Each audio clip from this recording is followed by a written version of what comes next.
ابا نے تو ہمارے جذبات کو سمجھنا بھی نہیں چاہا تھا۔ ان کے تو اپنے جذبات ابال مار رہے تھے۔ ساری رات میں سسکتے ہوئے گزار چکی۔ چھوٹی دونوں بہنیں بھی بہت پریشان تھیں، اور پھر اگلے دن وہی ہوا جو ابا نے کہا تھا۔ عصر کے بعد ابا رضیہ کا ہاتھ پکڑ کر گھر لے آئے تھے اور بتایا تھا کہ انہوں نے سادگی سے نکاح کر لیا ہے۔ گاؤں میں بھی یہ خبر پوری طرح سے پھیل گئی تھی کہ شہزاد اور رضیہ کی محبت ایک ہو گئی ہے۔ کوئی مبارکباد دینے آ رہا تھا تو کوئی اس نئے رشتے سے مزے اٹھانے۔ بس میں اور میری چھوٹی بہنیں تھیں جو گم سم سی ایک کونے میں بیٹھی ہوئی تھی، کیونکہ اب رضیہ ہماری ماں بن چکی تھی اور ہم اس کے رحم و کرم پر تھے۔ ابا تو رضیہ کے اشاروں پر ناچ رہے تھے اور رضیہ انہیں پوری طرح سے نچا رہی تھی۔ 2-4 دن گزرتے ہی رضیہ نے ہمیں گھر کی ملازمہ بنا لیا۔ خود کسی ماہرانی کی طرح بیٹھی رہتی اور ہم تینوں بہنوں سے خوب کام کرواتی۔ تعلیم تو ہماری ادھوری ہی رہ گئی تھی۔ اب زندگی میں سوائے گھر کے کاموں کے اور کچھ نہ بچا تھا۔ کبھی کبھی تو مجھے اپنی چھوٹی بہنوں پر بڑا رحم آتا۔ رضیہ ان سے اتنا کام کرواتی کہ وہ تھک کر نڈھال ہو جاتی۔ میں بھی بھاگ کر ان کے حصے کے بھی کام کر دیا کرتی تھی، لیکن ایک وقت آنے پر میری بھی ہمت جواب دے جاتی۔ کنویں سے پانی بھرنا، لکڑیاں جمع کر کے لانا، کھانا بنانا، نہر پر جا کر کپڑے دھونا۔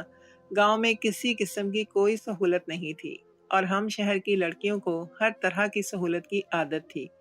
اس لیے یہ زندگی ہمارے لیے بہت مشکل تھی، اور ایسے میں ماں کی جگہ رضیہ کو دیکھنا اس سے بھی زیادہ اذیت ناک تھا۔ لیکن ہمیں معلوم ہی نہیں تھا کہ اذیت کا سفر تو ابھی شروع ہوا ہے۔ آگے تو اذیتوں کے پہاڑ ٹوٹنے تھے، کیونکہ رضیہ ایک انتہائی مکار اور بد کردار عورت تھی۔ رضیہ نے ابا سے یہ سوچ کر شادی کی تھی کہ ابا کی شہر میں اچھی نوکری ہے، ابا اسے لے کر اپنے ساتھ شہر جائیں گے، وہ خوب راج کرے گی۔ لیکن جب شادی کے بعد ابا نے اسے بتایا کہ ان کی شہر والی نوکری چھوٹ گئی ہے اور اب وہ واپس شہر نہیں جائیں گے، تو رضیہ کا روپ ہی بدل گیا۔ وہ ابا سے جھگڑا کرنے لگی کہ یہ کیا بات ہوئی، شادی سے پہلے یہ بات کیوں نہ بتائی۔ ابا بولے، مجھے بھی تو یہ بات 2 دن پہلے ہی پتہ چلی ہے۔ میں تو کچھ دنوں کے لیے گاؤں آیا تھا، لیکن پیچھے سے خبر آئی ہے کہ میری نوکری ختم ہو گئی۔ ابا جس کمپنی میں کام کرتے تھے وہاں چھٹی کرنے کی اجازت نہیں تھی، اور رضیہ کی محبت میں ابا کو گاؤں آنے کی اتنی جلدی پڑی تھی کہ بنا اپنی کمپنی میں بتانے ابا نے خوب چھٹیاں کر لی تھیں۔ اس لیے ان کے پیچھے سے انہیں ٹرمینیٹ کر دیا گیا تھا۔ رضیہ کہنے لگی کہ اب کیا ہوگا، تو ابا بولے، فکر نہ کرو، میں گاؤں میں کوئی نہ کوئی کام دیکھ لوں گا۔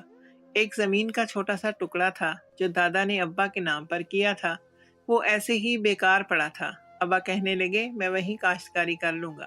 یہ سن کر رضیہ غصے میں بولی کہ اگر مجھے ایسے ہی کسی شخص سے شادی کرنی ہوتی شہزاد، تو میں تجھ سے شادی کیوں کرتی؟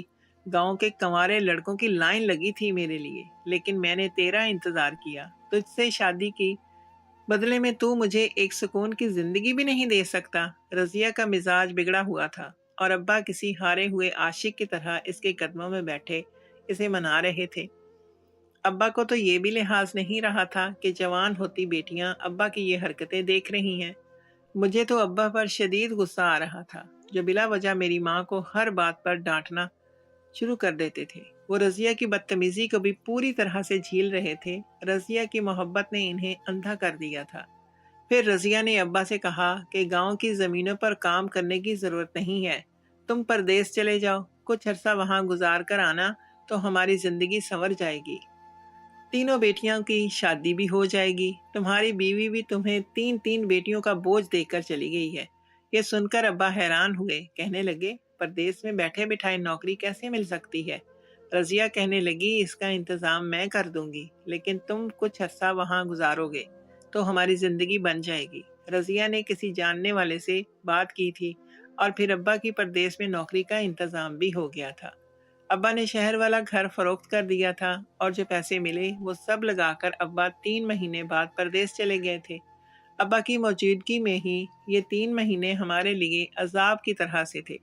ابا کے جانے کے بعد کیا ہونا تھا، یہ سوچ سوچ کر ہی میری جان نکل رہی تھی۔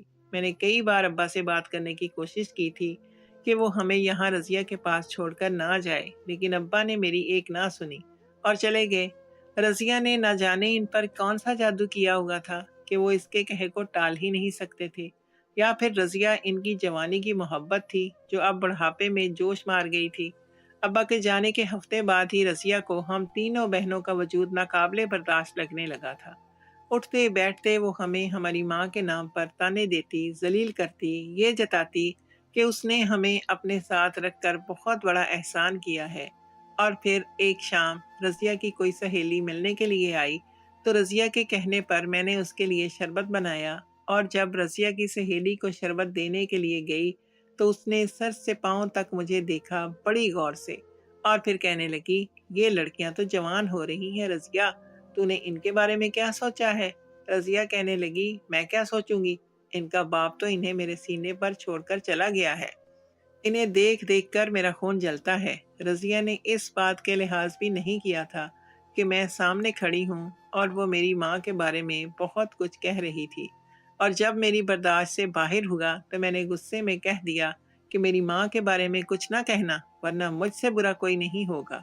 ظاہر سی بات تھی کہ میری ماں مر چکی تھی، اس کے حوالے سے کوئی بھی ایسی ویسی بات برداشت کرنا میرے لیے ممکن نہیں تھا، لیکن میری اس بات پر رضیہ کو ایسا غصہ آیا کہ وہ اٹھ کر مجھے مارنا شروع ہو گئی۔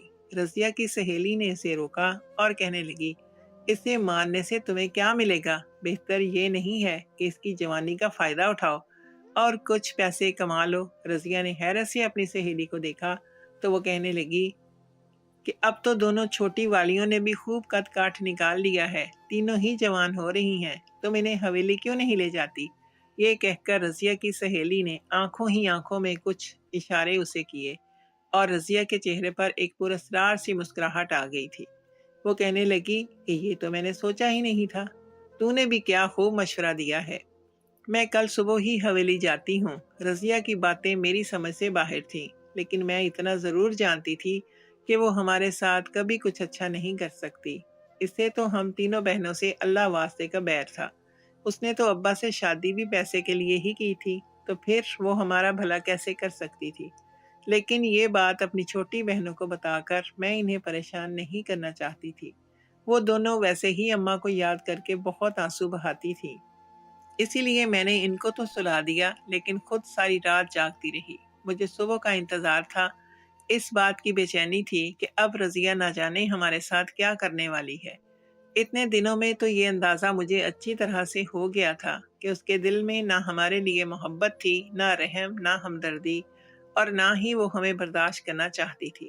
اس کا مقصد تو ہم سے جان چھڑوانا ہی تھا، لیکن ہمیں حویلی لے کر جانا وہ کیا کرنے والی تھی، اس کا مجھے اندازہ نہیں تھا، کیونکہ گاؤں میں آئے ہمیں تقریباً 6 مہینے ہی ہوئے تھے، اور ان 6 مہینوں میں زیادہ ہم گھر کی چار دیواری میں ہی قید رہے تھے۔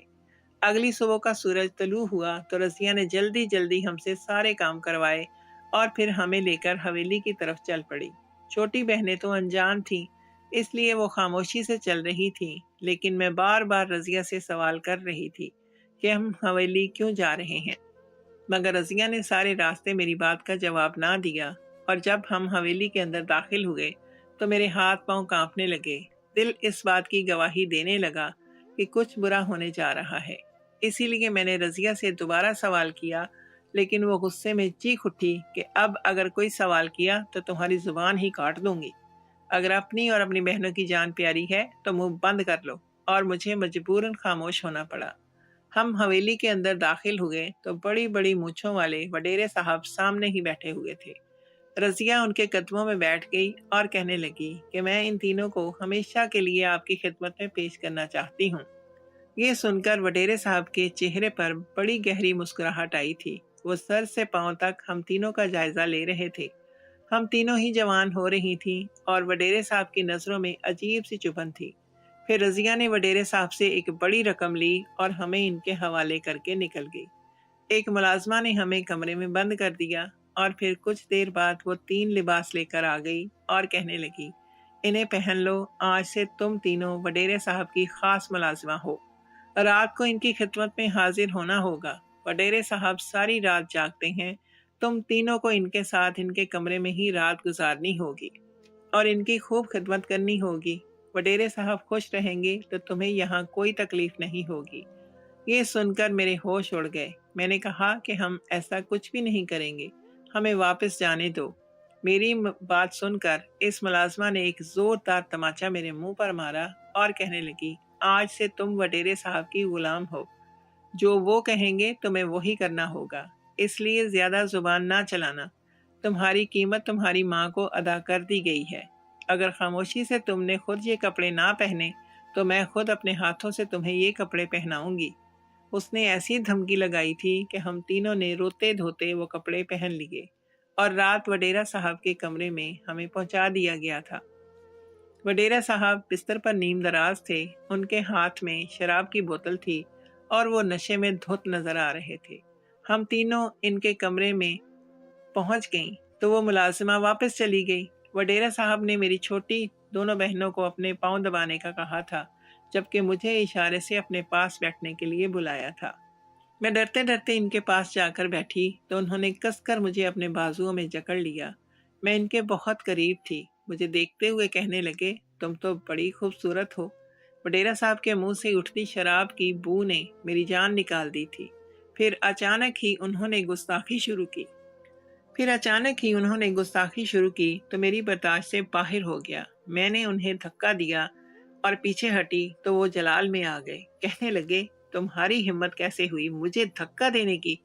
انہوں نے کھینچ کر میری بہنوں کے سامنے ہی مجھے بستر پر پھینکا اور ایک شیطان کی طرح مجھ پر حاوی ہونے لگے۔ وہ لمبے چوڑے مرد تھے، ان کے آگے میں خود کو بے بس محسوس کر رہی تھی، لیکن اگر آج میں ہار جاتی تو شاید ساری زندگی خود سے نظر نہ ملا پاتی، اپنی بہنوں کو بھی وڈیرے صاحب کے ظلم سے نہ بچا پاتی۔ میری بہنیں تو یہ سب دیکھ کر ہی خوفزدہ ہو گئی تھی۔ مجھے اپنی اور اپنی بہنوں کی عزت بچانی تھی، اسی لیے میں نے اپنی پوری جان لگائی اور خود کو وڈیرا صاحب کے وجود سے آزاد کروا کر وڈیرا صاحب کے سر پر گلدان دے مارا۔ وہ بنا آواز کے ہی بے ہوش ہوتے چلے گئے تھے۔ ویسے بھی ان پر نشہ طاری تھا، شاید اسی لیے آسانی سے وہ بے ہوش ہو گئے تھے۔ ان کا سر پھٹ گیا تھا، خون کا ایک فوارہ باہر نکلا تھا۔ میں نے انہیں وہیں چھوڑا اور اپنی بہنوں کا ہاتھ پکڑ کر خاموشی سے دبے پاؤں کمرے سے باہر نکلی۔ کچھ دور ہی وہ ملازمہ کھڑی تھی، کہنے لگی، کیا ہوا؟ تم کہاں جا رہی ہو؟ میرے اوسان بری طرح خطا تھے، لیکن میں نے خود پر قابو پایا اور کہا کہ وڈیرا صاحب کو ہماری خدمت پسند نہیں آئی، انہوں نے غصے میں ہمیں واپس گھر جانے کا کہا ہے۔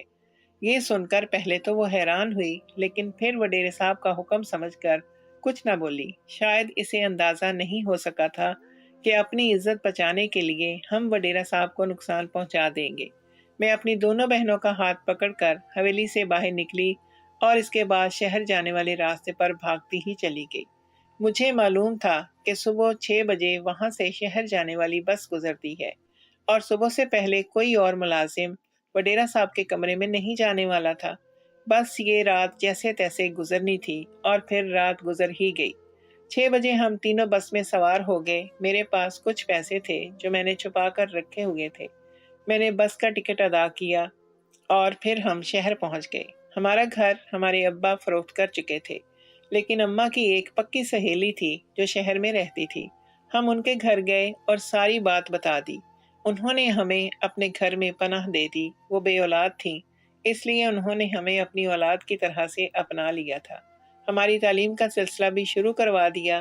آج بھی ہم اماں کی دوست کے گھر پر رہتے ہیں۔ ہمیں نہ ابا کا علم ہے نہ رضیہ کا، نہ ہم یہ جانتے ہیں کہ وڈیرے صاحب کے ساتھ کیا ہوا۔ شاید ہماری قسمت اچھی تھی جو ہم اس حویلی سے نکل گئے، ورنہ خدمت کے نام پر وڈیرا صاحب جو کچھ ہمارے ساتھ کرتے وہ ناقابل بیان ہوتا۔ میں خدا کا لاکھ شکر ادا کرتی ہوں کہ اس رات میری اور میری بہنوں کی عزت محفوظ رہ گئی، لیکن آج بھی گاؤں میں یہ سب کچھ ہو رہا ہے۔ ایسے بہت سے وڈیرے ہیں جو معصوم لڑکیوں کی عزت کے ساتھ کھیل رہے ہیں اور انہیں بچانے والا کوئی نہیں۔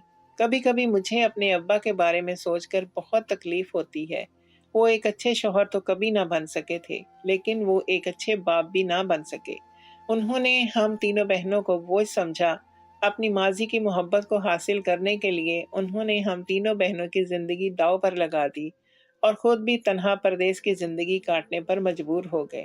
دوسری طرف رضیہ نے بھی اپنی زندگی کو خود آگ لگا دی۔ اگر وہ ہم تینوں سے محبت جتاتی اور ہماری ماں کی جگہ پیار اور محبت سے حاصل کرتی تو شاید ہم بھی اسے اپنی ماں کا درجہ دے دیتے۔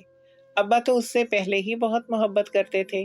ہمارا گھر پرسکون اور خوشیوں بھرا ہو سکتا تھا، لیکن رضیہ نے حسد، جلن کی آگ میں ہم تینوں بہنوں کی زندگی برباد کرنے کی، اور دولت کی لالچ میں اس نے ابا کو پردیس بھیج دیا اور آخر میں خود بھی تنہا ہی رہ گئی۔ پیسہ ہی تو سب کچھ نہیں ہوتا۔ انسان کی زندگی میں رشتے بھی تو ہونے چاہیے، لیکن نہ رضیہ رشتوں کی اہمیت کو سمجھ سکی اور نہ ہی ہمارے ابا۔